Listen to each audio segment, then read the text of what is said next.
ඉතින් යාළුවනේ අද ගෙනාවා ජිම්බිම් එක ගැන පොඩි අපි කතාවක්. ජිම්බිම් එකේ අලුත් වෙලා තියෙනවා මේ පීක් එක කියලා අලුතෙන් ආයේ කීන්ස් සපායතන තුලට ඇවිල්ලා තියෙනවා ජිම්බිම් එක.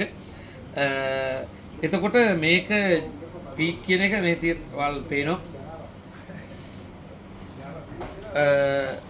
ජිම්බිම් අලුත්ම එකක් සහ තව මේකෙන්ම තියෙනවා තව જાතියක් මම මේ වීඩියෝ එකෙන්ම පෙන්නන්න.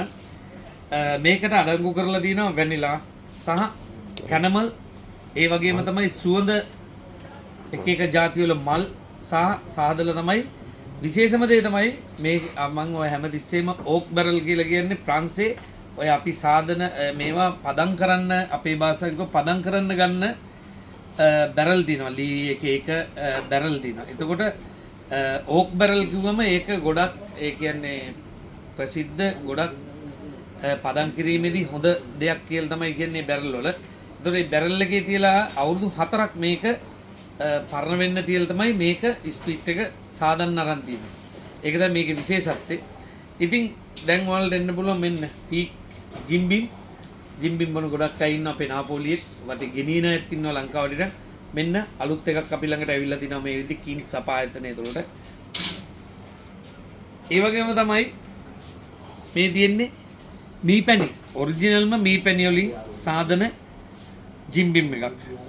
ඉතින් මේකත් අර මං ඉස්සෙල්ලා කිව්වා වගේ වැනිලා සහ ඒ මල් වර්ග වලින් තමයි සාදන්නේ. ඉතින් මේකේ විශේෂත්වය මීපැණි 100% මීපැණි අඩංගු කරලා තියෙනවා කියන එක තමයි කියන්නේ. මේකත් අර වගේම ඕක් බැරල් වල අවුරුදු 4ක් පදම් කරලා සාදන්නේ ප්‍රංශේ. එතකොට ප්‍රංශේ ඕක් බැරල් වල කිව්ව ප්‍රංශ ගැන කියන්නේ අපි ප්‍රංශේ ඕක් බැරල් ඇමරිකන් ඕක් බැරල් කොම විශේෂත්වයක් තියෙන නිසායි කියන්නේ. එතකොට ඒ වගේම තමයි මේකේ ජිම්බිම් එකේ අලුත් වෙනසක් වෙලා තියෙනවා.